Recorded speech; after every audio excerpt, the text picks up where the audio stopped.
'n Daaglikse oordenking saam met my Rinus van Sandwyk van Sion in Parys. Vanmôre is oggend 143 van ons reeks deur die Nuwe Testament en ek praat vanmôre met jou oor agape liefde. Paulus kom in 1 Korintiërs 13 vers 7 en hy sê dit bedek alles, glo alles, hoop alles en verdra alles. As jy iemand is wat alles verdra, alles glo, op alles hoop en alles verduur, sal mense jou daarvan beskuldig dat jy blind is vir sekere situasies. Dis nie waar nie. Agape liefde is nie blind nie. Inteendeel, omdat liefde meer sien, is dit bereid om minder te sien.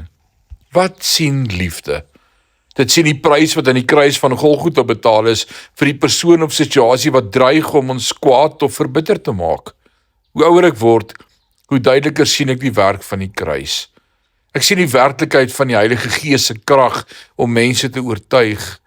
Ek sien hoe die Vader se belofte vervul word, dat hulle sonde hulle op die regte tyd sal inhaal as hulle kies om nie na die woord te luister en op die Gees te reageer nie. Daarom, in plaas daarvan om te voel dat ek elke probleem moet oplos en elke situasie moet hanteer, kan ek mense eenvoudig verdra.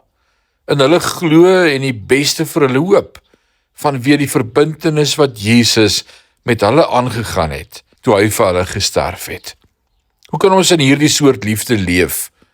Die enigste manier is om Jesus Christus dit deur ons te laat uitleef, want hy is die beliggaaming van hierdie eienskappe. Ons kan onsself nie hierin indwing nie. Hierdie soort liefde is niks minder nie as die vrug van die Gees.